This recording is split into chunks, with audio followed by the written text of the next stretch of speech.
Our celebrations for the Queen's Platinum Jubilee have wrapped up. National treasures and iconic figures from music, film, sport and the arts all came together for the final day of festivities, including one of the biggest pop stars in the world, Ed Sheeran. Darling, just kiss me slow. Your heart is all I own. But the loudest cheers came when the Queen herself made a surprise appearance on the palace balcony with her family. The crowd then all joined in singing the national anthem.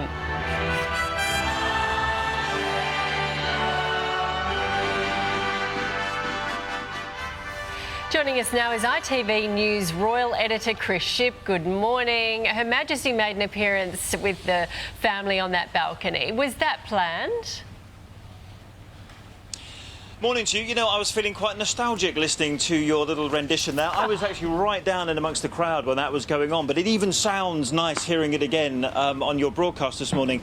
Look, we hoped the Queen would be here. We kind of expected her, or at least we hoped that she would be able to bookend the Jubilee celebration. She was here for day one. She's come back for day four. And I kind of think, and I sort of felt it from the crowd down there today, there was a huge sense of relief and genuine affection for her that she was able to come. And when we saw the sovereign's flag raised above the palace, we knew that she was back, and I think everyone knew they'd get their moment.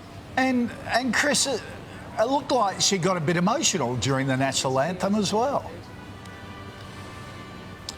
Do you know what? I was thinking when she went back inside, are we going to see a moment like that again? You know, there she was, standing there with three future kings, Prince Charles, Prince William, and of course, in due course, Prince George as well. And I was wondering, you know, when will we see that kind of thing again? We're not going to see a Jubilee, not in my lifetime, perhaps, not in many people's lifetime. So I think everyone here thought today this was quite an historic moment, and it was not lost on the crowd that, you know, this isn't going to happen for some time to come. Yeah, we've seen an incredible 4 days of celebrations that your country has put on. What was your highlight?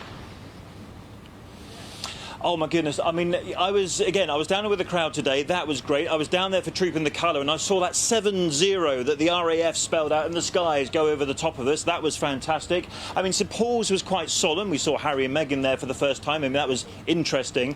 And then that party last night was just quite spectacular. The light show on the palace was just unbelievable. I didn't even know you could do that kind of thing now. And I think, you know, when it was lit up, be it in flames or be it in the Union flag, it just looked really great. And I think as a Brit, I think we all felt quite, you know, quite patriotic, and we don't do that very often. Yeah, you Brits do this sort of stuff so well. Yeah. Even from halfway around the world, we just loved it. And the bit where the Queen didn't travel in the Gold State carriage, but there was a hologram of her from 1953.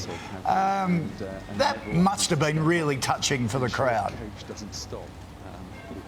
Do you know what it was? Because actually that pageant today, and it was a really kind of eclectic pageant, and how do you capture 7 decades of the Queen's life in this sort of pageant? And actually we're a very different country now than we were in, you know, 1952 when she was crowned. But the route they took today was the 1953 coronation route, and there she was projected in that hologram in that gold state carriage. I think, you know, for everyone seeing that go by, you know, it really was quite a sight. Yeah, just beautiful. So much of it was. So many memories. Thank you very much, Chris.